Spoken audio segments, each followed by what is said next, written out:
Slimehouse TV, myself Theo Kane, hope everybody is good, hope everybody's having a chilling week. As you'll know if you watch my last two episodes, I'm currently heavily into the toy making thing. I'm doing resin pouring, I'm doing silicone moulding, it's a whole thing that I'm learning in the background. And I thought, you know what, today what I'll do is a nice little chilled episode, just taking a look again at a toy line that heavily inspires the toy making stuff that I do. So in today's episode, I want to take another look at a Playmates line, but not one that immediately comes to mind when people talk about Playmates. It's one that I feel is kind of underrated and doesn't get the love that it deserves.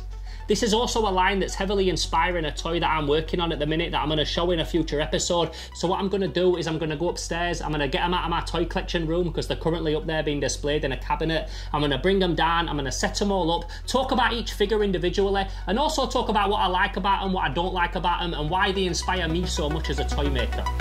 Let's do this.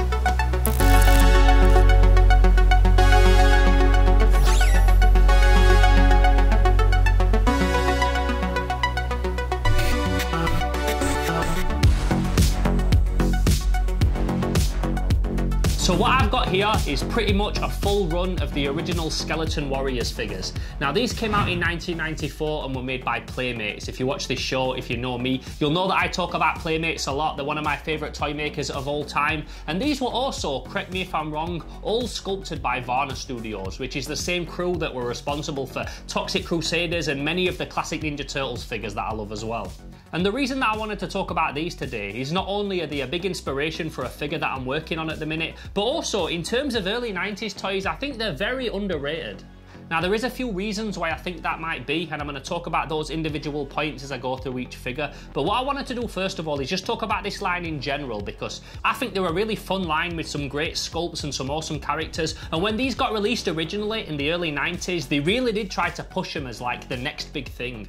So from what I know, these were all thought up as the brainchild of a guy called Gary Goddard, who was a big fan of Ray Harryhausen movies, and he was also the director of the 80s Dolph Lundgren Masters of the Universe movie, so he was like no stranger to villainous bad guys with skull faces. And obviously back in the 80s there were so many classic iconic villains that were like part skeleton, and they were always the most popular figures in the lines for the most part. So he probably thought like, if I make a show where all of the bad guys are skeletons, then I really can't go wrong. And although the brand was popular and it did do the rounds and people were into it, they really just weren't into it enough, which means that the cartoon only ran for one season and the toy lines only got one series released. Now there was a second season planned and there were some really cool figures in that which I'll talk about a little bit later, but these are the ones that we actually got on the toy shelves, and like I said, this is pretty much a full run of them. There's just one vehicle that's not here, which I do have, but it's in storage and it's in pieces and it's missing bits, so I didn't bother bringing it down. And then there's the odd tiny little piece missing off each figure, but like I said earlier, I'll talk about those as we get to those figures individually.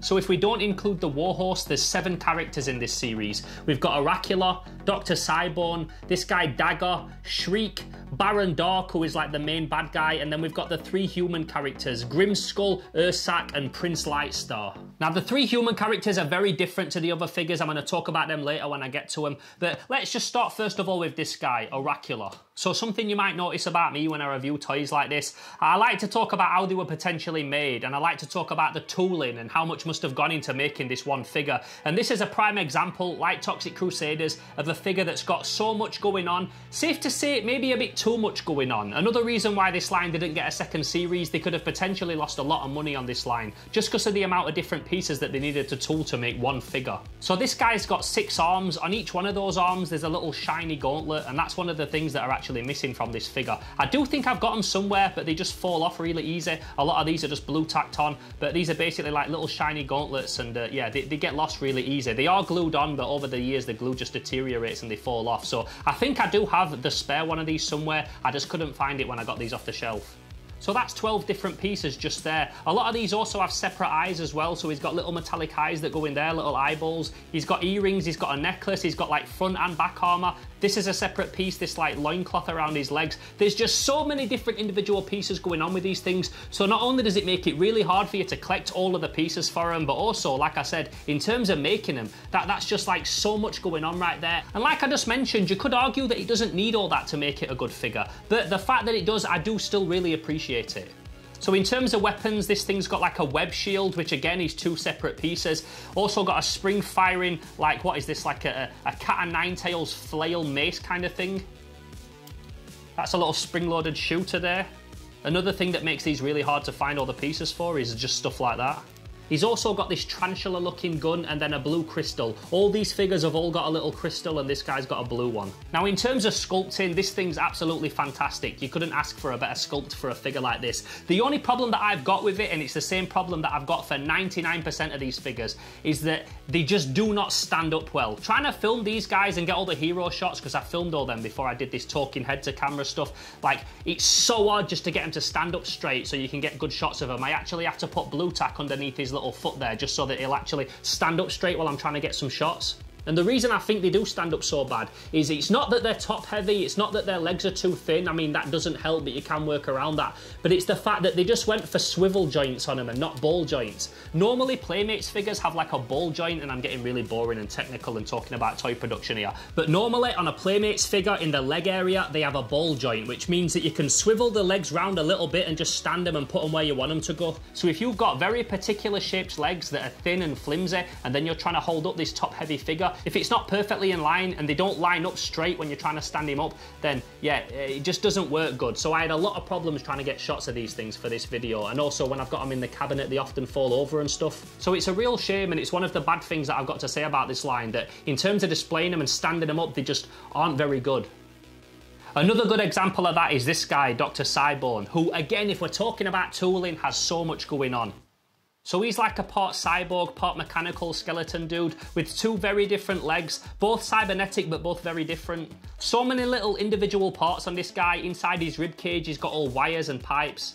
There's so many different types of plastics going on. They've got the main plastic that they use for all the bone elements, and then little bits of metallic plastic and stuff inside to make him look mechanical. He's got a little jaw that moves and a cape. He's also got a couple of different accessory options.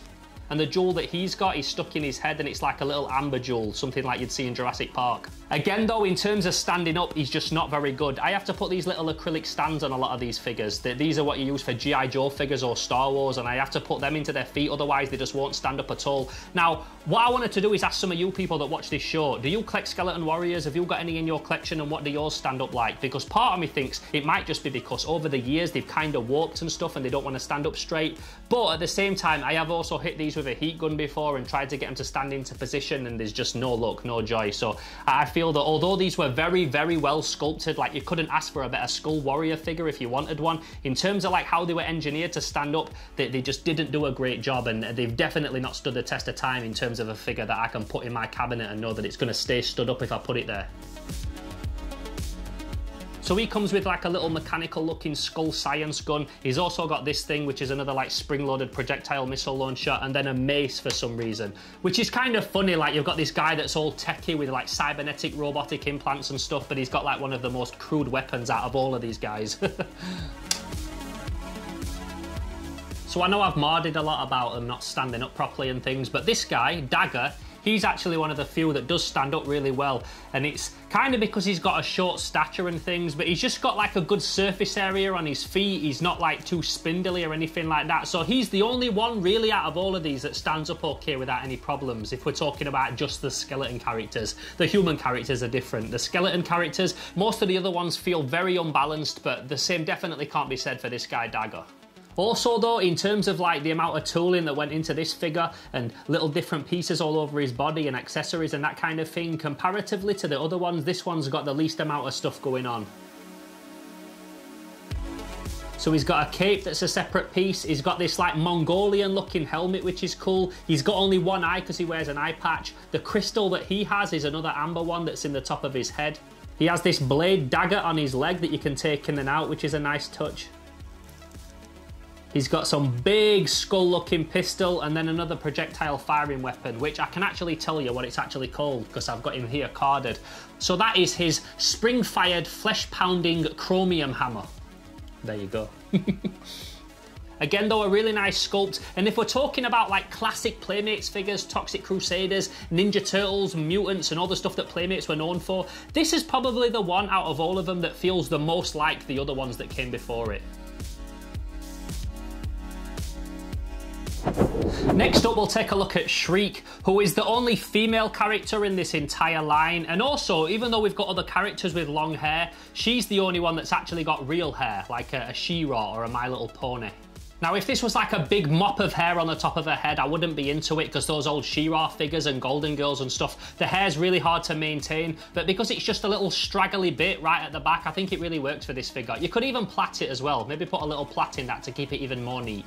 Now, this is the only one that as a kid I actually received like brand new and opened it out of the box and stuff. A friend brought it me as a birthday gift. And a funny thing that I always think of when I think of Skeleton Warriors as well, in terms of getting one for a birthday gift, is do you remember a movie called Indian in the Cupboard? In that film, the little kid, his brother buys him a Skeleton Warrior figure. It's an oracular figure in the box. So anytime I see this carded artwork, because I've got one of these in the box as well, this girl Shriek, anytime I see a Skeleton Warriors figure on the card, it always makes me think of that scene in Indian in the Cupboard.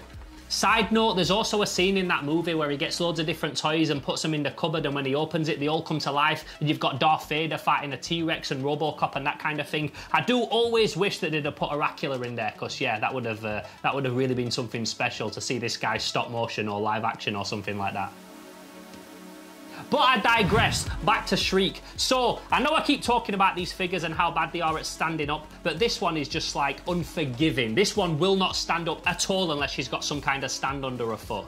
Again, please do let me know if you collect these or if you've had any in your collection, if you've experienced the same problems as me. Because, yeah, look at that. Look at those feet. Look how they stood. Look in that position. And it's also weird that when they sculpted this character, they didn't have it so that the scythe acted as like an extra leg to help her stand up there. Because this is the perfect length. If you add that to the floor and it wasn't bent, then, yeah, it would have been a perfect, like, tripod kind of thing to help her stand a bit better. That aside though, again, if we're talking just about the sculpt, it's a beautiful figure. You couldn't ask for a better Skeleton Warrior. When it comes to these figures, each one of them is sculpted so well. Aesthetically, the design of them is so perfect to me. They've got that perfect Harryhausen look. You can see when he were creating these, that's exactly the kind of inspiration that he were drawing from. Weapons-wise, she comes with a shield that is, again, 2 parts. She's got a bracelet on both of her hands. Again, stuff that can go missing if you're trying to complete this as a line. She's got a dagger that fits into her leg there. As I mentioned, a giant scythe like a Grim Reaper. And for her jewel, for her gem, for her crystal, she's got a ruby red looking stone fitted into the middle of her armoured headband. So yeah, positioning and joints aside and then standing up and all that kind of thing, an absolutely awesome figure. Oh, she also comes with this little bone dragon as well. Is it called Crosshair or something? Crossbone, the little bone dragon minifigure. So a couple of these come with minifigures, not all of them, which is a shame, but she comes with this little dragon and you can move its wings and stuff. Yeah, classic Playmates figures. The best ones always come with a little minifigure. And if we're talking about just the skeleton figures, the last one that I've got to show you is this dude, Baron Dark. So he's the big bad of the series, like the Mumra or the Skeletor to the Skeleton Warriors. He's the one that in many ways looks the most ferocious, he's the most jacked, he's the one that looks most like a barbarian king. He's got the big shoulder pads with all little shrunken head skulls all the way around him. He's got loads of skulls and faces all over him. He's got this burnt cape, and he's also one that I'm missing a couple of pieces for. Well, I'm not really, because I've also got one here carded, and I've also got one on the way that a friend's sending me that is complete. But he's not here yet, so I'm just going to show you the one that I've currently got in my collection. And the only thing that's missing from him is on the front of his toes here. He's supposed to have some like little armoured spikes there just on the front of him.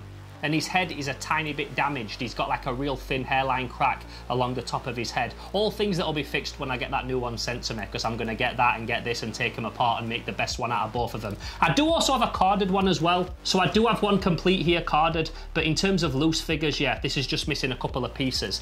The one that I'm getting sent to me as well has got different colour wristbands. You see these spiky wristbands that he's got? The one that I'm getting sent to me has got red ones of them as well, which I don't know if that's like a rarer variant or whatever, but this one's purple and that one's purple as well, so maybe it is. Let me know if you know any different. So what weapons does he come with? He comes with the Bone Battle Axe, which he's got in his hand there. He comes with the Baronic Blaster, which is a gun that's got like a skull on the front of it, which is awesome. Skulls on guns is always just a certified dope look, whether you're a Skeleton Warriors villain or like a Mexican mafia member. He's also got the spring-powered Dark Shard sword, and for some reason, I've had this displayed in my cabinet for years and years and never had a problem with it, but then the second I got it out and started trying to take photos of this thing and do video shots and stuff, it just constantly kept springing off. It kept doing that every 2 seconds, so I've just had to like leave it rested in there because, yeah, for some reason, that's now started to not want to stay in.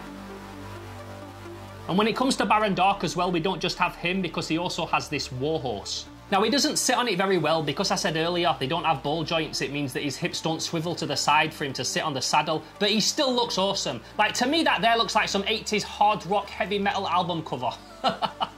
The horse also has a gem as well. It has this blue gem in the front of his head. He's got loads of wires and stuff going on. There's also a weapon that comes exclusive with the horse that fits like that, and then you can turn it round so that you can have it perched or in the hand of Baron Dark. He's got a cool scorpion kind of looking tail. I love that you can see through the rib cage. There's a big gnarly red skull at the front of it, and this thing also fires as well, so he's got a projectile in the front. The legs don't move, but they really don't need to. We've got enough problems with these guys trying to stand up without trying to get a horse that stands up as well, so I like that the legs are static. But so many cool intricate features, there's so many little details all over it, skulls and bits of bone and knives and that kind of thing. And although we only got one creature in this line, I'm glad that it was this one because in my opinion, it couldn't have been sculpted any better.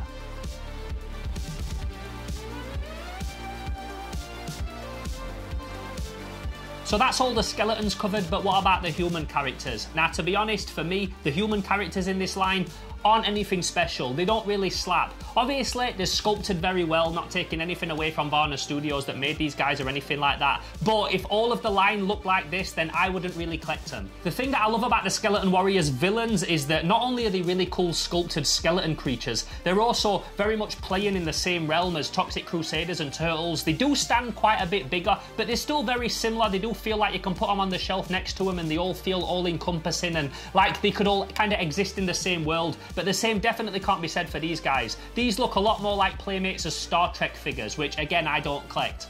And when you put this figure next to this one, in my opinion, they look like two different toy lines. Remember when I talked about the Toxic Crusaders, I said there's not one miss in that entire line. There's no figures that you pick up just to make up the line. But with these, this is basically what these guys are. So yeah, as a kid, I would have liked these figures to play with them, but they don't feel like now as an adult collector, something that I would have gone out and looked for if they weren't part of the Skeleton Warriors line. They don't have lots of cuts and battle damage all over them. They don't have loads of little sculpted details that help tell a story.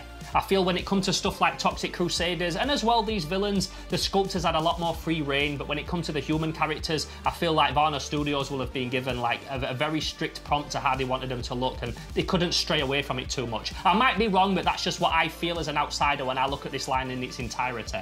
This guy though, Grimskull, he does have a little minifigure which is cool, so he has this like little dog bone minifigure that comes with him. They also all come with the same accessory. They all have their own accessories, but then they also come with one of these little computer things. I have got three of them. One of them's missing a little thing that's broken off the end, looks like a little butt plug looking shape. So yeah, that's the only thing I'm missing. And then also on Grimskull, he has like a purple sash at the front here on his belt. I don't have that, so I do need to at some point pick up a Grimskull with that purple sash at the front there just to complete the line. Now, like I said, I don't dislike these toys or anything like that. These figures are cool, but if all of the line looked like this, then I probably wouldn't have gone out my way to collect them for my collection personally. Something I will say though about the human characters in the line is that they do stand up, and that's partly because they've got a completely different articulation system to the skeletons. Whereas the skeletons just have normal pin joints, these for some reason have ball joints, and then they also have like elbow and knee articulation, which to be honest I'm never really a fan of in action figures, but in terms of standing up, at least they do what they're supposed to do.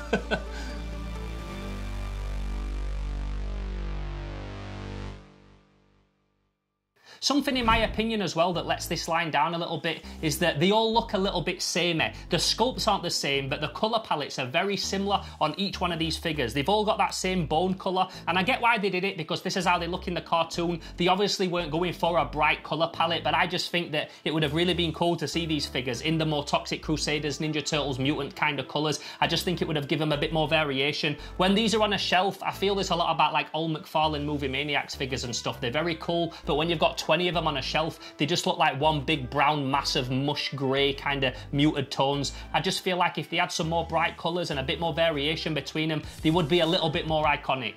Interestingly enough though, as I said at the start of this video, there was a second series of these toys planned, and the ones that were in that series were primarily all bright, toxic kind of colours. So it does make you think, were they thinking the same thing at the same time? Did they want to make the second series more bright and colourful for a reason and move away from the more realistic stuff? I don't know, but I'd be interested to know what you think, and there was some really cool stuff designed for that second series as well. Some really bright, toxic looking characters, and also like a big dragon and stuff. Some really nice pieces, and it's just such a shame that they were never made and put out there, because yeah, they would have been awesome.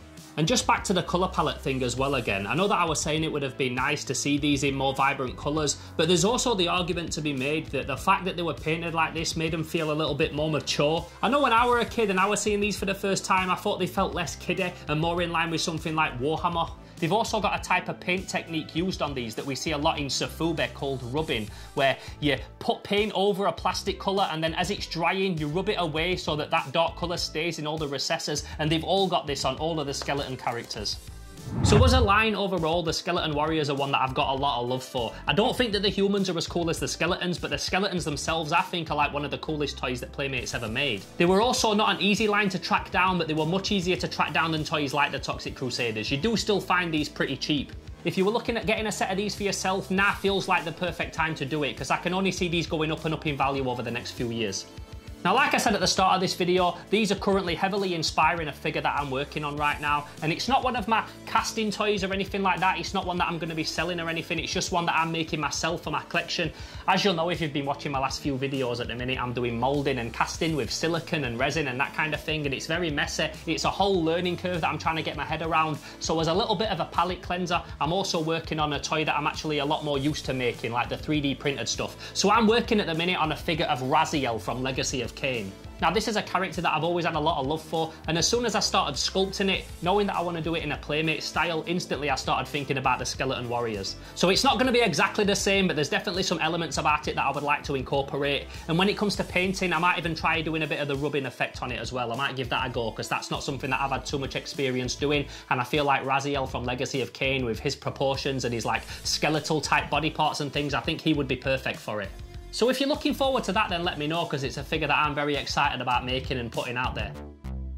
This whole episode, I suppose, when I do these like little toy review episodes and things and look back at a line that inspires me, they are again like palette cleanser episodes, things that I can drop between all the creative and the making stuff and that kind of stuff. It's just nice to be able to sit down and talk about a line like this that I love so much. So I hope you enjoyed this episode today, and if there's any other lines that you'd like to see me talk about, then please let me know down in the comments below. I'd also love to know what you think of the Skeleton Warriors, and if you agree with me about them not standing up properly, if you think that they might have not been as popular because of the colour schemes that they used, if you think that the humans and the skeleton characters are too different and feel like two different toy lines, let me know down in the comments below. I'd love to know your opinion on everything that I've talked about in this video. As you'll know, at the minute as well, I'm working on the action figure stuff and the independent toy making, so if you want to help support that, the best place to do that is over at patreon.com/SlimeHouseTV. All that money goes back directly into the channel, helps me buy materials for the toy making stuff. I'm going through a lot of it, but I'm having a good time, and if you want to help support that, that's the best place to do it. So with all that being said, I'm Theo Kain, this is Slimehouse TV. Thank you so much for joining me today, and I'm really looking forward to catching you in the next episode, whether that's me making a Raziel figure, or working more on Crush Room and the resin toys, or just taking a look at a toy line that I love. I really hope to see you there. So until then, I'm Theo Kain, this is Slimehouse TV, and I'm gone. Pow!